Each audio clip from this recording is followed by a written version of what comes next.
Hello guys, welcome to my channel. तो आपके लिए न्यू एपिसोड आ गया है। उम्मीद करती हूँ आपको ये एपिसोड अच्छा लगे। सीन वहीं से स्टार्ट होता है जहाँ पे लियोनल ने बोला था हमने आपके लिए एक बैंक्वेट रखा है। टेबल पे टेस्टी टेस्टी फूड और वाइन भी होती है। ये सब कुछ देख के अटलांटे तो ब्लैंक हो जाती है, पर लियोनल स्माइल करते हुए बोलता है आओ अटलांटे यहाँ बैठो। अटलांटे अपने मन में सोचती है उसने मुझसे बोला था कि हम सिर्फ लंच करेंगे, ये बहुत ही ज़्यादा है और ये सिर्फ फिजूल खर्ची है। अटलांटे खाना खाते हुए सोचती है यहाँ बहुत सारा खाना है लेकिन सिर्फ आर्चड्यूक और मैं ही तो खाएंगे। हम लियोनल को देखते हैं जो बड़े आराम से वाइन के मज़े ले रहा होता है, पर अटलांटे सोचती है ये सारा खाना भी ना छुए और बर्बाद हो जाएगा, जबकि झुग्गी झोपड़ियों में बच्चे भूखे मर रहे हैं। ये बहुत फ्रस्ट्रेटिंग है। लियोनल अटलांटे को देख के पूछता है क्या खाना आपको पसंद नहीं आया? आपको ज़बरदस्ती खाने की ज़रूरत नहीं है। हम अटलांटे को देखते हैं जो सच में काफ़ी ज़्यादा गुस्से में लग रही होती है और मन में सोचती है मुझे ये देखकर गुस्सा आ रहा है कि ये कितना अच्छा है, ये मेरे मुंह में जाते ही पिघल जाता है। और लियोनल से बोलती है मैं नखरेबाज नहीं हूँ, इसकी चिंता मत करो। लियोनल बोलता है मैं आपको कुछ घटिया सर्व नहीं कर सकता अगर ये सब पर है तो। अटलांटे शौक होते हुए सोचती है तो मैं जब से क्या खा रही थी, मिट्टी? लियोनल बोलता है मैं शेफ को अभी बदल दूंगा। अटलांटे सोचती है क्या वो ऐसे ही बदल सकता है शेफ को आसानी से? लियोनल बोलता है पैरल ही शेफ नहीं है, डेरेक का बेटा है, उसे तुरंत यहाँ लाओ। मैं इस बात पे बिलीव भी नहीं कर सकता। और एक ऐसा शेफ ढूंढो जो डिनर टाइम तक ठीक से खाना बना सके। यस योर हाइनेस, मैं अभी जाता हूँ। अटलांटे बोलती है तो मैं अब और नहीं खा सकती, ये थोड़ा डिसअपॉइंटिंग है। ओह मेरे पास एक आइडिया है, जरा रुको। ये सुन के लियोनल और पैरल अटलांटे की तरफ देखते हैं। अटलांटे बोलती हैं चलो हम एक तीर से दो निशाने लगाते हैं, शेफ को मेरे पास भेजो। क्या मैं पूछ सकता हूँ क्यों? अटलांटे खतरनाक लुक देते हुए कहती है मैं उसे सजा देना चाहती हूँ मुझे ये खाना सर्व करने के लिए। और मन में सोचती है मैं लव एलेक्सर की ताकत का परीक्षण भी कर सकती हूँ और उस बेचारे शेफ को भी बचा सकती हूँ। हमें व्यांग स्टेट के बारे में बताया जाता है। उत्तरी छोर पर स्थित व्यांग स्टेट में बहुत ही संक्षिप्त गर्मियों को छोड़कर पूरे वर्ष ठंड रहती है। साम्राज्य की अभिजात वर्ग को हमेशा आश्चर्य होता है इतने बंजर भूमि में इतनी विशाल राजधानी कैसे उत्पन्न हुई। कुछ ने कहा कि उन्हें डेमोनिक बीस्ट को मारने के लिए अन्य देशों द्वारा अच्छे भुगतान दिए गए थे, और कुछ का मानना था कि उन्होंने कम सम्मानजनक तरीकों का इस्तेमाल किया और साम्राज्य को लूटने के लिए हमलावरों को भेजा। जो भी हो, ये कहने की ज़रूरत नहीं है कि व्यांग का आर्चड्यूक अंडरवर्ल्ड में शामिल था। इसके अलावा जैसे जैसे लियोनल का क्रूर स्वभाव अधिक रूप से जाने लगा और लोगों ने उन अटकलों को पकड़ा, सभी ने उन्हें विलन का खिताब दे दिया। व्यांग विला के सभी सर्वेंट्स इन अफवाहों के बारे में जानते थे, लेकिन क्योंकि उनके मालिक ने पहले कभी उन्हें अपना चेहरा नहीं दिखाया था इसलिए उन्हें डरने की कोई ज़रूरत नहीं थी। अब हालांकि हम शेफ को देखते हैं जो कि डर के मारे कपकपा रहा होता है और जाते हुए बोलता है सभी से मैं अभी वापस आता हूँ। शेफ के जाने के बाद वहाँ का माहौल काफ़ी अजीब हो जाता है। सभी आपस में बात करते हुए बोलते हैं आखिर शेफ ने क्या गलती करी थी? क्या ये ज़्यादा नमकीन था? मैंने भोजन को यथासंभव हल्का बनाया क्योंकि मैंने सुना था कि उन्हें यह पसंद है। शायद उसे प्लेटिंग पसंद नहीं आई। खैर मुझे उम्मीद है कि शेफ़ पर बहुत सख्त नहीं होंगे। शायद खाना बहुत अच्छा था। मैं शेफ़ को अपनी बधाई देना चाहते थे।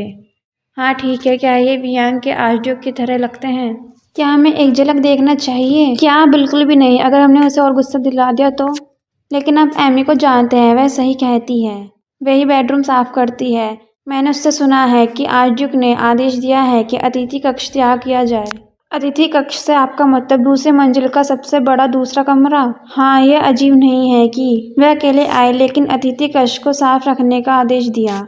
शाही परिचारक भी उस कमरे में नहीं सोते हैं। अब जब आपने इसका उल्लेख किया है तो हमने 2 लोगों के लिए टेबल लगाई है। खैर मैंने अतिथि कक्ष साफ करने में उनकी मदद की। और ये देखिए, क्या ये बाल है?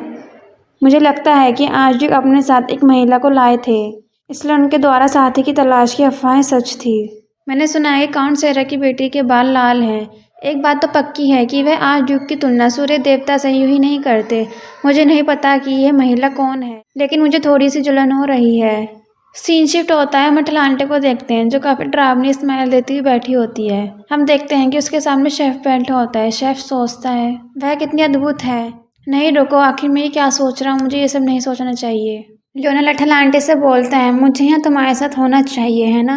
और शेफ को घूरते हुए बोलता है, मैं तुम्हें उस आदमी के साथ अकेला नहीं छोड़ना चाहता। एटलांटे बोलती है कि तुमने मुझसे प्रॉमिस करा था कि अगर तुम मुझे शेफ से बात करने दोगे तो मैं तुम्हारे साथ बाद में टाइम बिताऊंगी। लियोनल खुश होते हुए बोलता है, मुझे तुम गलत मत समझो, मैं अपना वादा निभाता हूँ। ऐसे नहीं है कि मैं ये अक्सर करता हूँ, लेकिन मैं उन सभी को मार सकता हूँ। एटलांटे शौक होते हुए सोचती है, मुझे नहीं पता था कि मैं इस तरह की चीज़ों का भी वादा करूंगी या नहीं। एटलांटे और लियोनल इसी तरह से आपस में बातें कर रहे होते हैं। लियोनल बोलता है, क्या तुम मुझ पर ट्रस्ट करती हो? शेफ उन्हें इस तरह से बातें करते हुए देखता है और सोचता है, ये लेडी आर्चड्यूक के आसपास एक बॉस की तरह लग रही है। लियोनल शेफ को बड़ी खतरनाक नज़रों से घूरता है, पर एटलांटे से स्माइल करते हुए बोलता है। लियोनल बोलता है, मैं अपना वादा निभाना चाहता हूँ, लेकिन मुझे सच में उसकी आंखों का नज़र पसंद नहीं है।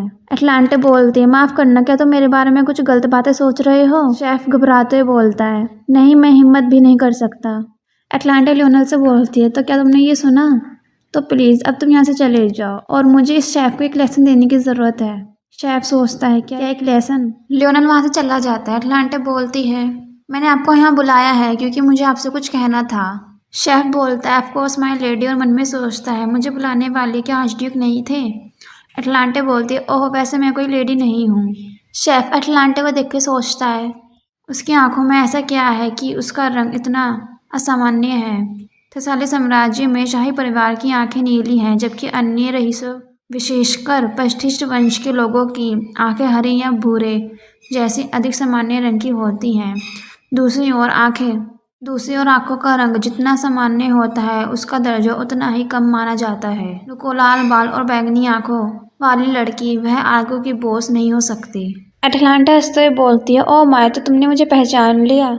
शेफ डर के मारे कपकपाते हुए बोलता है, आखिर तुम यहाँ क्यों हो आर्चड्यूक के साथ?